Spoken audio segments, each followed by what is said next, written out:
2024 has been a terrible year for predators because it seems like almost every month one of them gets obliterated by the internet. The predators have now become the prey and are now facing a lot of backlash. And their responses or lack thereof are just freaking hilarious. Some of them went into hiding, some of them ignored the entire thing altogether, some of them did address the issue and apologize, and one of them played a freaking ukulele?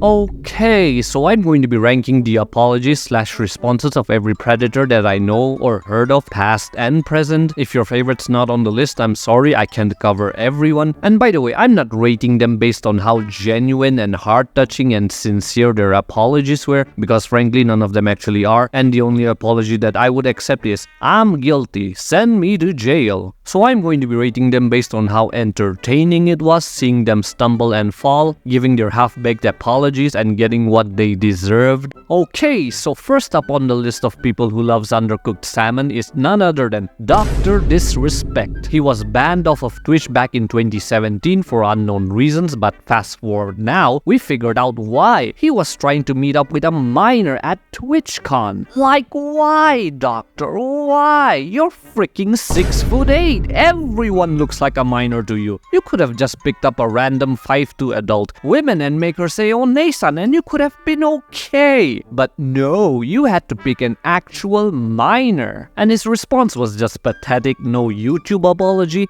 just a long-ass tweet where he puts in the word minor and then pulls it back out and then puts it back in. Just like what he wanted to do to the actual minor. So yeah, his response is a dog shit C tier. EGSNSD, thank you for the $10. It's knock knock, who's there? The dog coming into another woman. Okay, up next we have the latest predator on the chopping block, ChrisTyson. Or Eva Tyson, who gives a damn, a predator is still a predator. Her new pronouns should be sex/offender, because he groomed a 14-year-old, bought some of the most forbidden artwork one could find, and has spewed some of the most nastiest string of words one could find in a group full of minors. And currently now he's facing a lot of backlash, so much so that even mrbeast is now affected, forcing him to kick off ChrisTyson. Oh, and by the way, I think we should all take a moment of silence and apologize to Sunny V2, because he foreshadowed all of this. Like, this is One Piece level of foreshadowing. So the question would be, how does he respond to this? With a $1 AI apology, followed by asking his own victim to defend him? Like, straight up, he uses his victim as a meat shield. And then he goes on to deny all the things he said, saying that those were just edgy jokes. Chris being extremely weird in Discord calls with minors.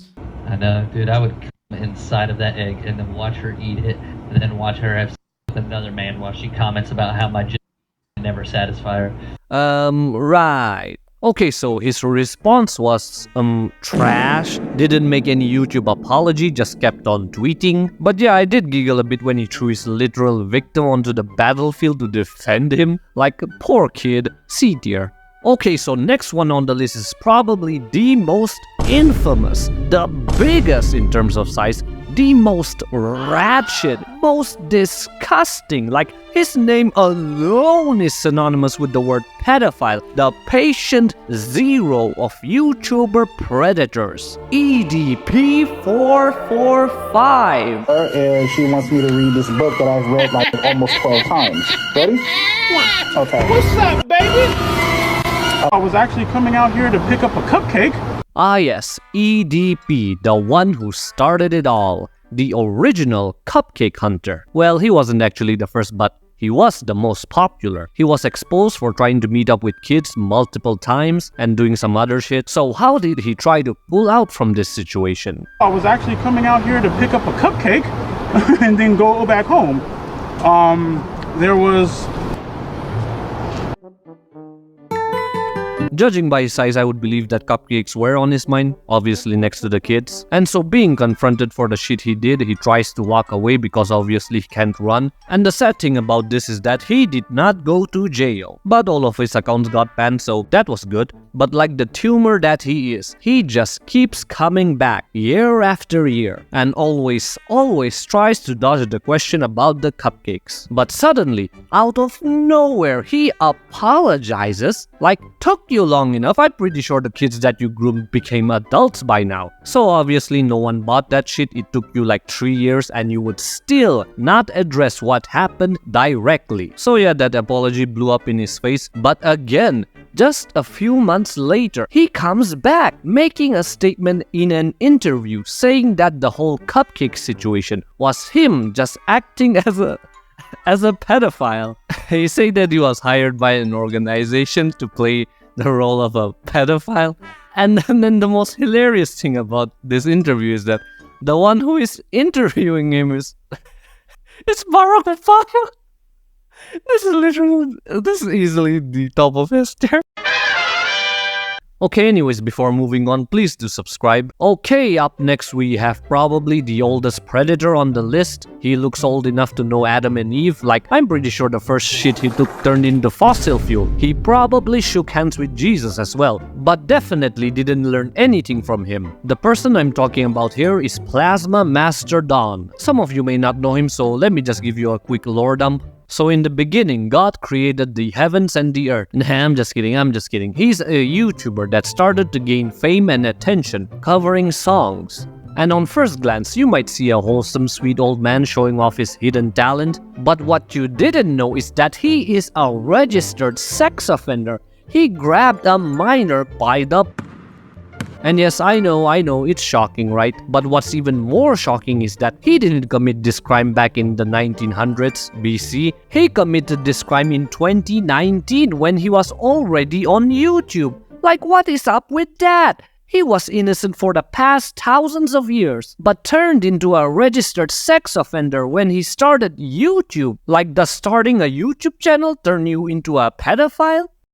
Okay, so anyways, how did he respond to this? By singing, of course. Nah, I'm just kidding. But seriously though, on one of his last videos, he wrote that his health was declining and affecting his voice, which is just a load of bullshit. Health problems right after being exposed. But yeah, after that, we've never heard from him ever again. Probably finally bit the dust, I guess. I'd give his response a C tier, D tier, I don't know. A C tier, at least he responded. Okay, so the next cupcake hunter on this list is none other than Cody C. And this is a boring one. So the story goes like this. He fucked. And no. It wasn't like he didn't know her age. He did. And the weird thing about all this is that this was swept under the rug for years because the victim was none other than Tana Mongeau. Who's the smallest you've ever had sex with? Oh my god, no one look at me, Cody C. I can say that. I was literally 17, I can say. When I was 17 and he was 25. Gabby Hanna had a playlist live where she pulled him aside and told him like, yo, she's 17. And then we still went and hooked up. So how did he respond to this?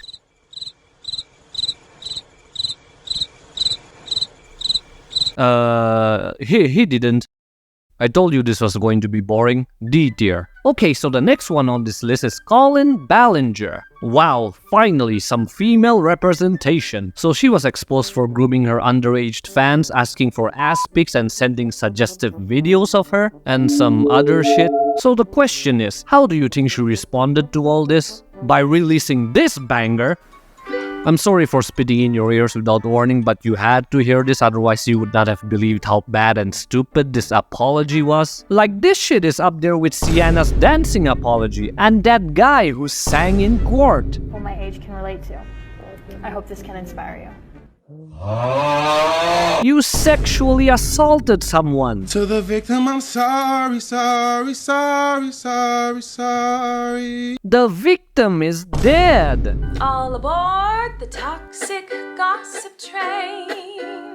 You're chugging down the tracks of misinformation. Ah yes, the musical genius, rivaled only by Drake and R. Kelly. Yup, just keep strumming those minor chords, and it doesn't help that you're playing the ukulele, just shows that you're still into the little things in life, just like your underage fans. I think she's in S tier, like, she literally made a diss track, gaslighting and calling everyone toxic, like, don't let the symphony fool you. Okay, so the next vomit-inducing humanoid hemorrhoid on this list is none other than Onision. He was a popular YouTuber back in the day who had millions of subscribers. He groomed a lot of kids, even S8 one of them, made content revolving around rating the bodies of his underage fans, and he was hunted down found by none other than Chris Hansen, who is literally the boogeyman for pedophiles. So, how did he respond to this? 911, what are you reporting?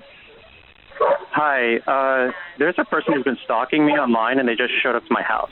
Like an absolute bitch. Like, he called the cops on freaking Chris Hansen. Like, what the actual fuck? That would be the equivalent of me trying to demonetize YouTube. He then later sues Chris Hansen and shows up in court wearing a bulletproof vest, probably to protect the children from him and not him from any bullets. And then the biggest plot twist happens. He sued the wrong Chris Hansen. Like, how dumb can he get? I'd say his stupidity lands him a solid A tier. Okay, so the next overgrown pinworm in this list is sssniperwolf. Betcha didn't see this coming. sssniperwolf, probably one of the most hated YouTubers on this planet, and rightfully so. Her whole shtick is just stealing content and jokes from TikTok and re-uploading it on her channel, and for that reason, Jack Films and her had some drama. And this is where some of the creepy stuff that she did surface. She kept asking children on Omegle to flash her, and in return, she'll do it as well. Like, what? Imagine if a grown man did that. He would be given public execution, sent off to the shadow realm, crucified even. But since she's an attractive woman with millions of dollars, she got away with it. Like, she didn't even respond to this. In fact, she deleted the video. And everything about this got buried underneath a different crime she committed, which was doxing Jack's films. So yeah, D tier. Okay, so the last one on this list, we have James Charles. Ah yes, the homunculus that tries to have sexual relationships with straight men and young boys. So yeah, he goes on to text streamliners in the most creepy way possible, sharing explicit photos of himself that probably inspired EDP, and then proceeds to ask them to do the same. Yikes! So how did he respond to this? With the most fake-ass YouTube apology ever, baby. Full of lies, misdirection, playing the victim, not proving the allegations wrong. And most importantly, holding myself accountable for my own actions. You deleted the freaking apology. But yeah, this stunt made him lose millions of subscribers, views, got demonetized, kicked out from his TV show, etc, etc. But yeah, he didn't face any jail time. B tier. So anyways, this is the end of the video. These are the final ratings. And yeah, I would really like it if you would, like, comment, and subscribe. Especially subscribe. And yeah, that's it.